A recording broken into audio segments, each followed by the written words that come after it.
안녕하세요. EY 한영산업연구원장을 맡고 있는 변준영입니다. 이번 세션에서는 The Great Divide 시대, 초양극화 시대의 기업 신성장 공식에 대해 말씀드리겠습니다. 그동안 저희 EY 한영은 매년 신년 경제 세미나를 통해 새로운 화두를 제시해 왔습니다. 작년에는 전 세계적인 코로나 팬데믹 발생 이후에 기업 환경 변화 및 대응 전략을 다루었습니다. 올해는 초양극화 시대에 기업들의 신성장 동력을 확보하기 위한 비즈니스 트랜스포메이션 방안에 대해 말씀드리겠습니다. EY가 포브스 글로벌 2000 기업의 CEO를 대상으로 실시한 조사에 따르면 팬데믹 이후로 기업 간의 성장 격차가 급격하게 확대될 거라는 분석이 나왔습니다. 조사 기업들의 과거 3개년 평균 매출 성장률을 기준으로 3개 그룹으로 나눠봤는데요. 각 기업의 미래 평균 성장률을 서베이 해본 결과 놀랍게도 기업 간에도 빈익빈, 부익부 현상이 극명하게 나타날 것으로 보입니다. 그래프에서 보시다시피 상위 그룹인 혁신기업, 즉 드라이버 기업들은 향후 3년간 연평균 성장률을 17%로 예상한 데 반해서 하위 그룹, 즉 서바이버 기업들은 2%로 예상하고 있습니다. 그렇다면 이러한 Great Divide 현상이 왜 발생하게 되는 걸까요? 그 격차의 원인은 바로 비즈니스 트랜스포메이션의 성공적인 실행 여부가 가장 큰 변수로 나타났습니다. 드라이버 기업, 즉 혁신 기업들은 코로나가 발생한 2020년 이전부터 적극적으로 미래 성장 전략을 잘 실행하고 있었습니다. 그들은 트랜스포메이션을 위해 적극적인 투자를 늘리고 포트폴리오 재편하면서 과감한 M&A를 실행했습니다. 반면에 서바이벌 기업, 즉 생존 기업들은 단기적으로 인력을 감축하고 단순 비용 절감에 집중하는 대조적인 횡보를 보였습니다. 이러한 상황에서 기업들은 드라이버, 즉 혁신 기업 그룹에 편입될 수 있는 비즈니스 트랜스포메이션을 어떻게 실행할 수 있을까요?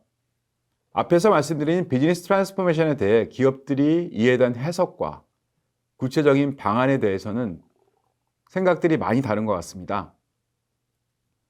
저희 EY는 비즈니스 트랜스포메이션에 대해서 4가지 방법을 제시합니다.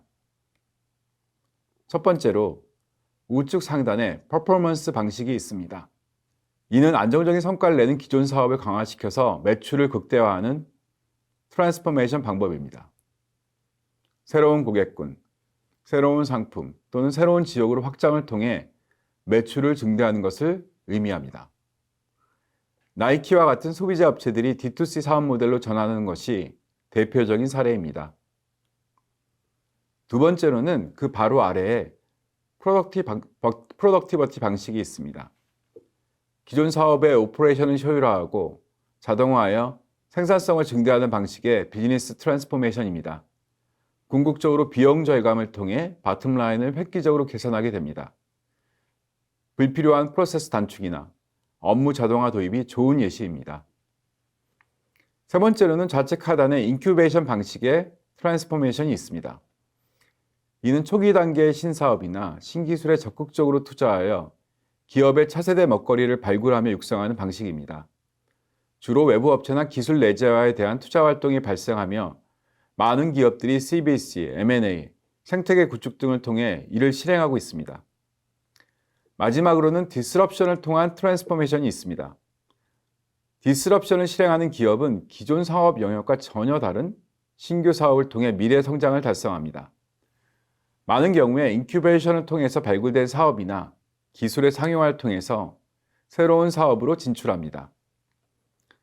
장기적인 관점으로 신사업 비중을 확대하면서 더 큰 성장을 이루어내는 가장 혁신적인 방식이라고 할 수 있습니다. 비즈니스 트랜스포메이션 다시 정리하면 기존 사업에서도 추가 매출 증대와 생산성 제고를 통해서 더 큰 성장을 이루어낼 수 있고 또한 신사업에서도 파괴적인 혁신을 통해 미래 성장을 달성하셔야 합니다. 자, 그러면 지금부터 비즈니스 트랜스포메이션에 대한 4가지 방식별로 구체적인 사례를 말씀드리겠습니다. 우선 첫 번째로 퍼포먼스 방식의 사례에 대해 말씀드리겠습니다. 여러분, 덴마크의 글로벌 장난감 회사 레고 잘 아시죠? 레고는 레고랜드, 의류사업, 시계사업 등 온갖 다양한 사업을 무리하게 확장하다가 2000년대 초반 파산 위기를 맞게 됩니다. 이후 원래의 핵심 사업에 집중하는 Back to the Brick 전략을 수립하고 실행에 들어갑니다. 비관련 사업 매각, 비인접 사업의 라이센스화 등 고강도의 구조조정을 통해서 다시 살아났고 2015년에는 세계 1위의 장난감 회사로 등극했습니다. 레고는 여기서 그치지 않고 그때부터 지역 및 고객 포트폴리오를 재편하는 트랜스포메이션을 통해서 더 큰 도약을 하게 됩니다. 첫 번째로 가장 빠르게 성장하는 아시아 지역에 집중합니다. 교육 콘텐츠를 개발하고 지역 특화 제품을 출시하는 한편 오프라인 매장을 적극적으로 확장해서 고객 경험을 제고했습니다. 두 번째로 키덜트 고객군을 적극적으로 훈육합니다. 2020년도에는 세계 최대 성인 레고 팬덤 커뮤니티인 브릭링크를 인수하여 같은 해 어른용 레고 제품을 본격적으로 출시합니다. 이러한 트랜스포메이션을 통해 레고는 2015년부터 최근까지 약 60%가 넘는 매출 성장을 달성할 수 있었습니다. 다음은 프로덕티비티 관련 트랜스포메이션 사례에 대해 말씀드리겠습니다. 테슬라는 작년에 역대 최대 매출 실적을 기록했고 특히 판매량은 전년 대비 87%나 증가했습니다. 코로나 팬데믹 이후에 많은 제조업체들이 생산 목표에 차질을 보이고 있는 상황에서 어떻게 이런 실적을 올렸을까요? 그 이유는 테슬라가 공급망을 고도화하여 생산성을 제고하는 트랜스포메이션을 성공적으로 실행했기 때문입니다. 우선 첫 번째는 배터리 제조 공정을 효율화했습니다. 리엔지니어링과 소싱 현지화를 통해서 채굴부터 배터리 소재 제조까지의 프로세스를 5단계에서 2단계로 단축시켰습니다. 또한 니켈 기반과 리튬 기반 두 가지 방식으로 제조되었던 배터리 소재를 리튬으로 단일화했습니다. 이를 통해 업계 평균 대비 20%가 낮은 배터리 제조 원가를 확보했습니다. 두 번째로 테슬라는 핵심 부품인 반도체의 수직 계열화를 달성했습니다. 작년에 이어 지금까지도 많은 OEM 기업들은 반도체 수급 대란으로 인해서 자동차 생산에 어려움을 겪고 있습니다. 그럼 테슬라는 어떻게 이 수급 대란을 잘 대응할 수 있었을까요? 먼저 차량의 반도체 제어 장치를 단순화해서 필요한 반도체 칩수를 최소화했습니다. 타 OEM들은 최대 수백 개 반도체 제어 장치가 필요한 반면 테슬라 모델 3는 4개만으로도 모든 기능을 제어할 수 있습니다. 또한 테슬라는 다른 OEM 업체들과 달리 핵심 반도체 칩을 제조사와 직거래하는 시스템을 갖추었습니다. 이를 통해 테슬라는 업계 대비 높은 판매 마진과 역대 최대의 판매 기록을 세울 수 있었습니다. 금융업에서도 이러한 프로덕티비티 영역의 트랜스포메이션이 발생하고 있습니다. 비자가 세계 최대의 신용카드 기업으로 성장할 수 있었던 이유 중 하나는 AI를 적극적으로 도입하여 업무 효율성을 극대화했기 때문입니다. 특히 안전한 거래를 가능하게 하는 이 카드 사기 방지 솔루션을 AI를 통해서 고도화했습니다. 거래 승인 요청이 발생하면 1차로 500가지 이상의 고위험 케이스에 대조해서 검증을 하고 2차로 고객 데이터를 다시 분석하는 검증 프로세스를 거치게 됩니다. 비자는 이 AI 솔루션을 통해 부정거래 비중을 6배 이상 줄일 수 있었습니다. 또 다른 글로벌 선도 금융기업인 모건 스탠리 사례를 보겠습니다. 모건 스탠리는 자사 PB들에게 제공하는 자산 운용 관리 시스템에 AI를 탑재했습니다.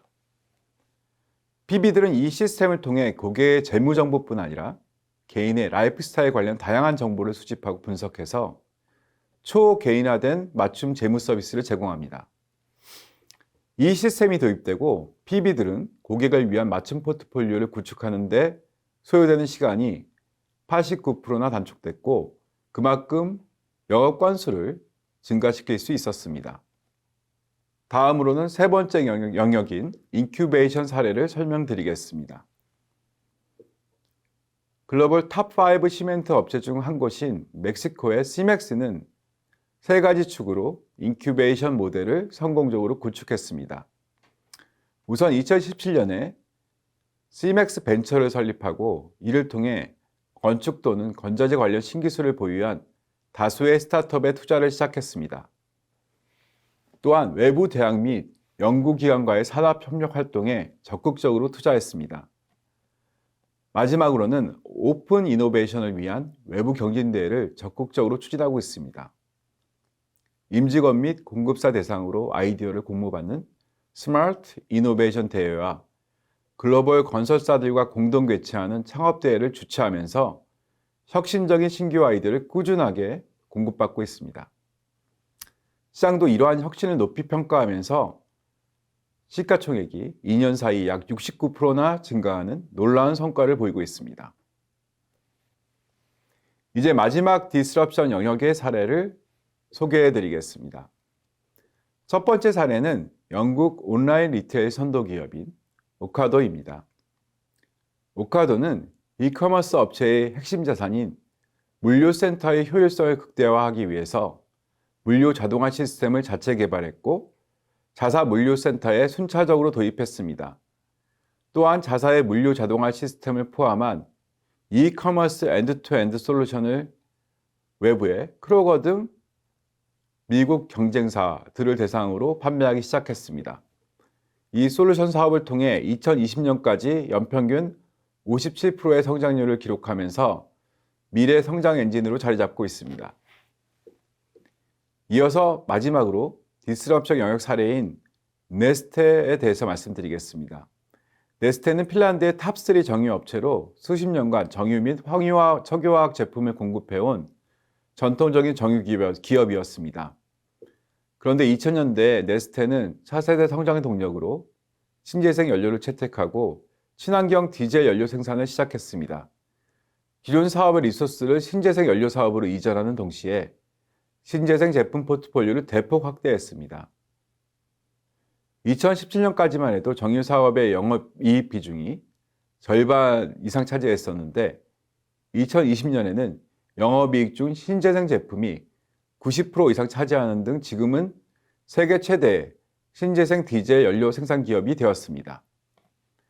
전 세계적인 ESG 트렌드에 힘입어 네스테의 시가총액은 6년 새에 약 6배 증가할 만큼 강한 시장 디스럽션을 보여주고 있습니다. 자, 지금까지 비즈니스 트랜스포메이션의 4가지 성공 공식에 대해 말씀드렸습니다.